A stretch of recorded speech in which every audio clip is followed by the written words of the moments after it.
Hello students, study medium channel में आप सभी का स्वागत है। तो फाइनली आज नीट का पेपर हो चुका है और आज मैं आपके सामने कंप्लीट नीट का सॉल्यूशन लेके आया हूँ। इसमें आपको पूरे 200 क्वेश्चंस का करेक्ट और ऑथेंटिक आंसर मिलेगा।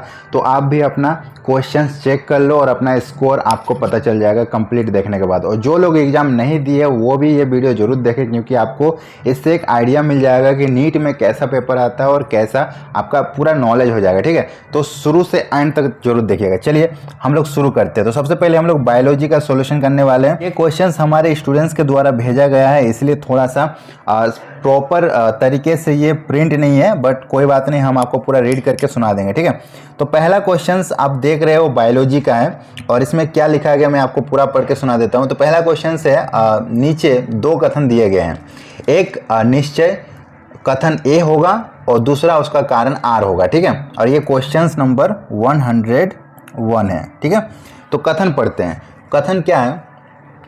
कथन ए है, मॉस के युग्मकोद्भिद जीवन चक्र की प्रथम अवस्था प्रोटोनिमा होती है। और इसका कारण क्या दिया गया है? बीजाणु कैप्सूल्स में उत्पन्न होते हैं और प्रोटोनिमा बीजाणुओं से सीधे ही विकसित होते हैं। ठीक है, ये कारण है। ओके, अब उपरोक्त कथनों में से आपको आंसर देना है। तो कथन आपको मतलब ऑप्शन आपको दिख रहे हैं। ठीक है, तीन ऑप्शन के अकॉर्डिंग आपको आंसर देना है। तो ऑप्शन ए है, ए सत्य असत्य है, आर सत्य है। ऑप्शन बी है, ए और आर दोनों सत्य है और आर ए की सही व्याख्या करता है। ऑप्शन सी है, ए और आर दोनों सत्य परंतु आर ए की व्याख्या नहीं करता है। ऑप्शन डी, ए सत्य परंतु आर असत्य। ठीक है, तो कौन सा आंसर हो जाएगा? तो देखो इसका करेक्ट आंसर हो जाएगा ऑप्शन बी, ए और आर दोनों सत्य है। ठीक है, दोनों ही सत्य है और आर ए की सही व्याख्या भी करता है। तो जिन्होंने भी इनका ऑप्शन बी लगाया है उनका बिल्कुल सही है। ओके, चलो आगे बढ़ते हैं। नेक्स्ट क्वेश्चन है, सेलुलोज आयोडीन के साथ मिलकर नीला रंग नहीं देता है क्योंकि ऑप्शन ए दिया गया था, आयोडीन से अभिक्रिया करने पर यह विखंडित हो जाता है। ऑप्शन बी, यह एक डाइसेक्राइड है। ऑप्शन सी, यह एक कुंडलीकृत अणु है। ऑप्शन डी, इसमें जटिल कुंडली नहीं होती है अतः आयोडीन अणुओं को पकड़कर नहीं रखा जा सकता है।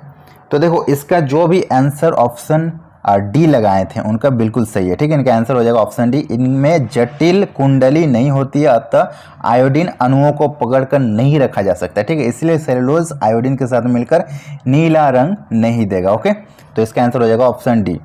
नेक्स्ट क्वेश्चन से पूछा गया था, वह कौन सा सूक्ष्म पोषक है जो प्रकाश संश्लेषण के दौरान जल अणुओं के विखंडन के लिए आवश्यक होता है? तांबा, मैग्नीज, मॉलिब्डेनम या फिर मैग्नीशियम।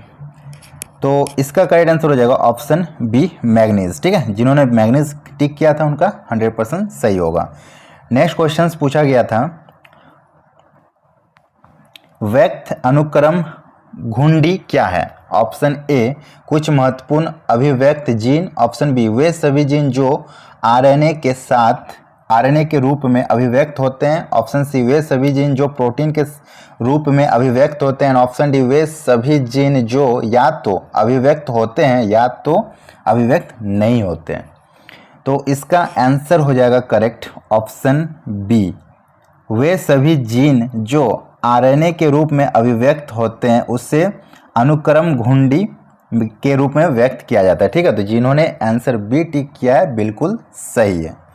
नेक्स्ट क्वेश्चन है क्वेश्चन नंबर 105, वायुमंडल में वायु के एक स्तंभ में ओजोन की मोटाई को किस में नापा जाता है? किलोबेस, डॉप्सन यूनिट, डेसिबल या फिर बेकामीटर। तो इसका करेक्ट आंसर हो जाएगा ऑप्शन बी, डॉप्सन यूनिट। ठीक है, चलिए नेक्स्ट क्वेश्चन की ओर बढ़ते हैं। नेक्स्ट क्वेश्चन से नीचे दो कथन दिए गए हैं। एक जो है निश्चय वाला कथन ए है और आर उसका कारण है। ठीक है, चलिए तो कथन क्या बोल रहा है? कथन बोल रहा है, ग्लाइकोलाइसिस में एटीपी का उपयोग 2 चरणों में होता है। और कारण क्या दिया गया है?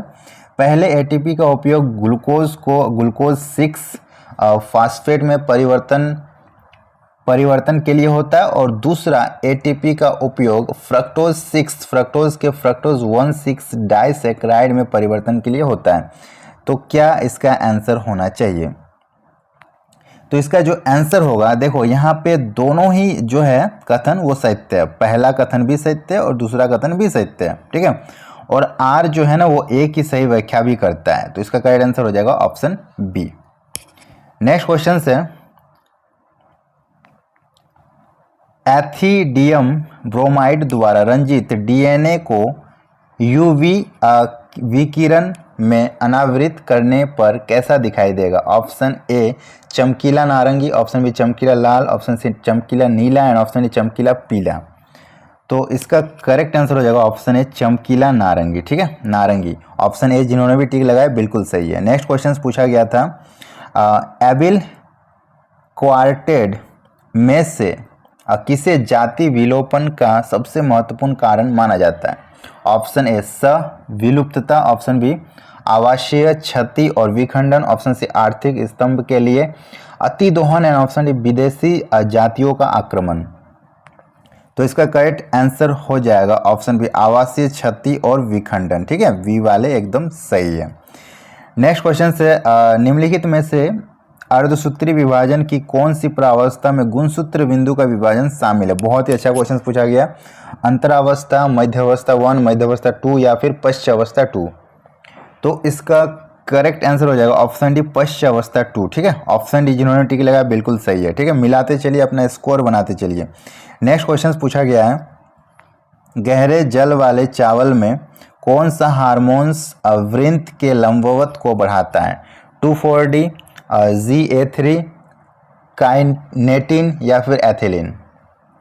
तो इसका करेक्ट आंसर हो जाएगा ऑप्शन डी एथिलीन। ठीक है, ethylene is the correct answer. Okay, next question पूछा गया, एक ही गुणसूत्र पर जीन युग्मों के बीच पुनर्योगजन की आवृत्ति को जीनों के बीच की दूरी के रूप में माप कर गुणसूत्र पर उसकी स्थिति का मापन का उपयोग सबसे पहले किसने किया था? हैकिंग ने, थॉमस हॉन्ट मॉर्गन ने, सटन और वोवेरी ने या फिर अल्फ्रेड स्टूटीवॉन्ट ने।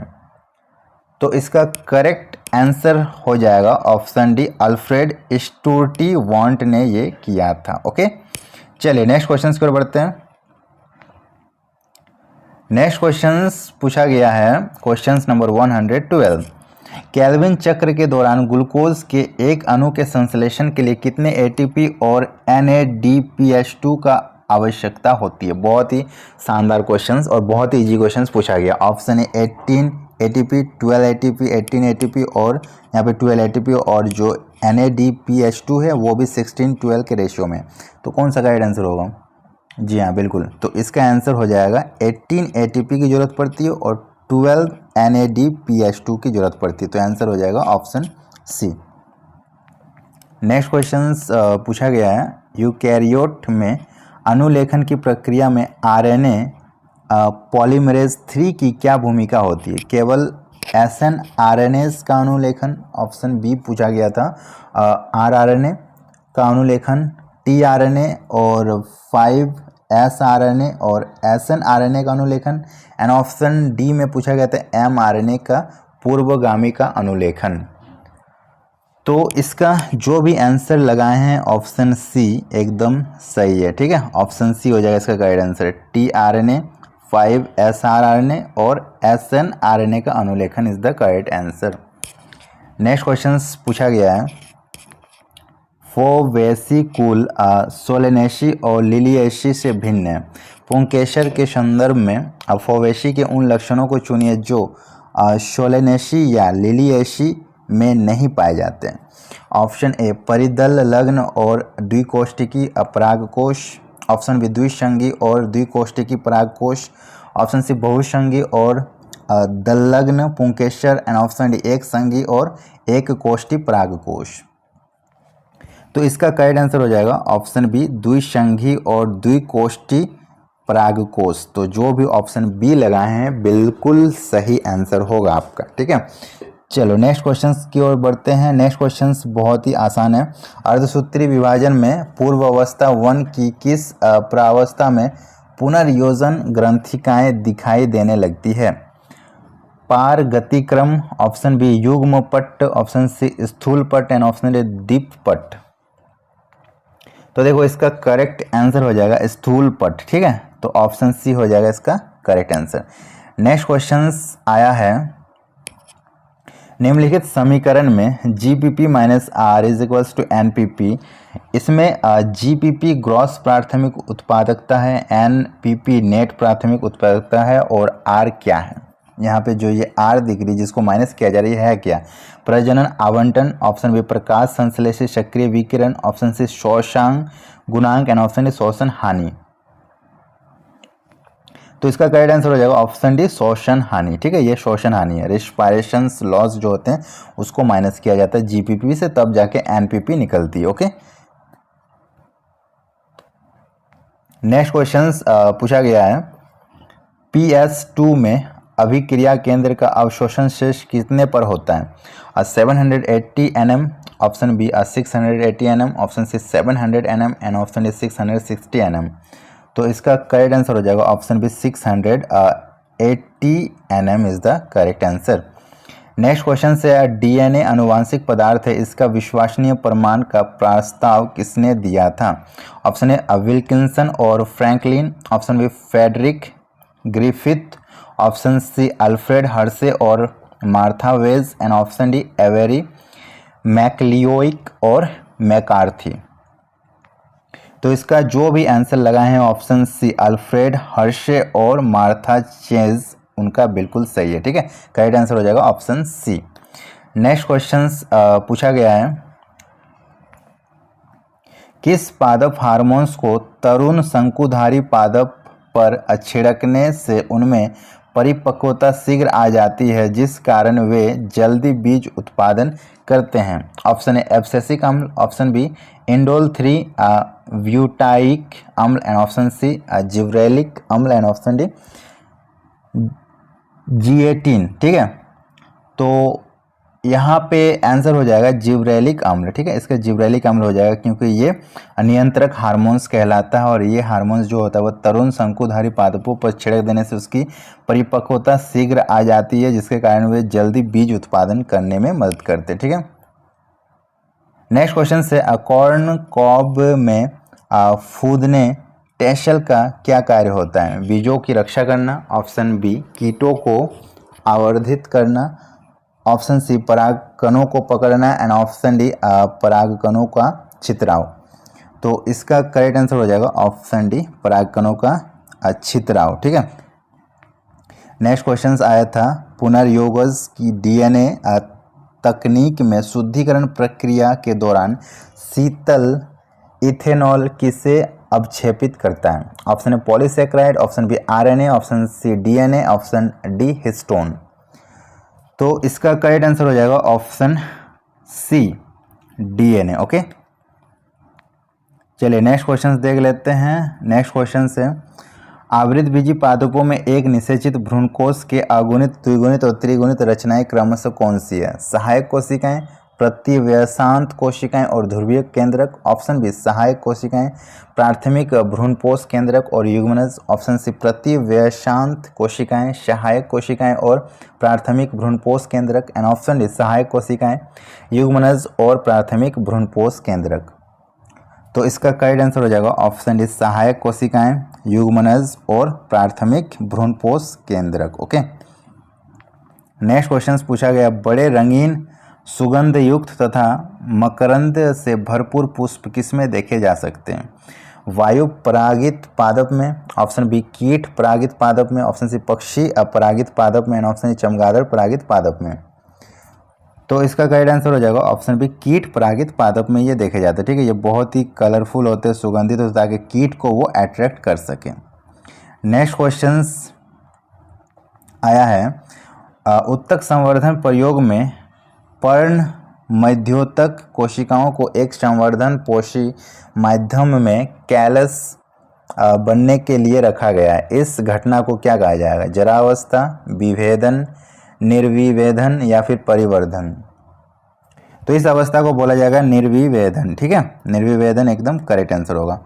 ठीक है, और नेक्स्ट क्वेश्चन पूछा गया है, नीचे दो कथन दिए गए थे, पहला कथन क्या बोला गया है, जो पहला कथन है उसमें बोला गया वाष्पोत्सर्जन से उत्पन्न बल एक जाइलम अमाप के स्तंभ के जल को 130 मीटर ऊंचा उठा सकता है। और कथन 2 में क्या बोला गया, बाष्पोत्सर्जित शीतलन के द्वारा बाष्पोत्सर्जन पत्ती की सतहों को कभी कभी 10 से 15 डिग्री ठंडा करता है। इसमें से आपको बोलना है कि कौन सा कथन सही है, बल्क में आंसर देना है। ठीक है, तो देखो यहाँ पे पहला कथन जो बोल रहा, बाष्पोत्सर्जन से उत्पन्न बल्ब जाइलम अमाप के स्तंभ को जल से 130 मीटर ऊंचा उठाता है, बिल्कुल ये कथन सही है। दूसरा, बाष्पोत्सर्जित शीतलन के द्वारा बाष्पोत्सर्जन पत्ती की उपयुक्त सतहों को कभी कभी 10 से 15 डिग्री ठंडा करता है, ये भी सही है। तो हमारा दोनों ही कथन सही हो जाएगा। तो इसका करेक्ट आंसर हम बोल सकते हैं कथन ए और बी दोनों ही सही है। ठीक है, तो इस तरह से आप अपना नंबर मिलाते चलें और अपना स्कोर गेन करते रहें। ठीक है, इस वीडियो में यहीं तक रखते हैं। नेक्स्ट वीडियो में आपको बाकी के क्वेश्चंस का सॉल्यूशन मिलेगा और कंप्लीट सारे क्वेश्चंस का सॉल्यूशन आपको एक साथ देखना है तो आप डिस्क्रिप्शन बॉक्स में जाइए, मैंने प्लेलिस्ट का लिंक दे रखा है। और वीडियो अगर पसंद है तो लाइक कीजिए, सभी के साथ शेयर कीजिएगा और चैनल में पहली बार आए तो चैनल को सब्सक्राइब जरूर कीजिएगा। मिलते हैं नेक्स्ट वीडियो में, तब तक के लिए बाय बाय।